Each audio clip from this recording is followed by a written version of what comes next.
Good morning. I'm meteorologist Dave Epstein. It is Thursday, the 23rd of April. Let's get to our weather wisdom for today. Yesterday was certainly a cold day in the 40s. Good for gardening. And speaking of gardening, we are sponsored by Volante Farms. Volante Farms in Needham for all your garden needs. Check them out. They've got their cold weather crops in and also some shrubs, perennials, and lots of annuals. All right, cool spring days around here. April days in the 30s or 40s. Five so far, less than 50 degrees. Wow, you say. That's a lot. Not really. Eight is average. So we're actually below average, depending on how many more we have under 50 degrees, and we may not have any more. 22 is the record, by the way, for sub 50-degree days in April. That was set back in 1901, quite a while ago.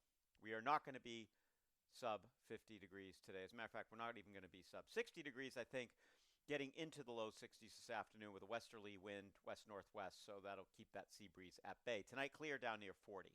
Tomorrow and Saturday, sunny skies, mid-50s should do it.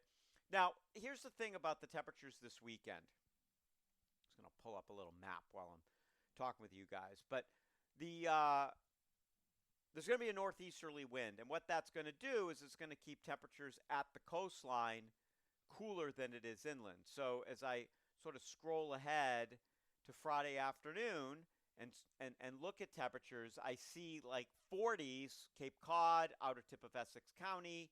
It's like 49 in Boston, but 50, but it's like 55, 56, 57 as you get towards Metro West. As we head for Saturday, we're going to see temperatures very similar in the afternoon. We'll see the warmest temperatures west of 128 into the low 50s, but I think it stays in the 40s right at the coastline on Saturday. And then as we head for Sunday, more in the way of cloudiness, but it's actually going to be a little bit warmer, not a lot, into the mid 50s. And then we'll see 50s spreading northward on Monday. And right now, Tuesday looks fairly mild. But, it's just this constant sea breeze along the coastline this year. We've just seen a lot of it. And no real warm weather in sight. In terms of rainfall, we could use the rain across the area. I just don't see much. I mean, there's nothing through the weekend. On Sunday, those clouds will probably keep any rain over Connecticut and point south. And then the next chance of rain after that comes sometime later next week. But right now, it does not look like a lot of rain. Things are just fairly dry. We'll keep an eye on it for you, and have a great day.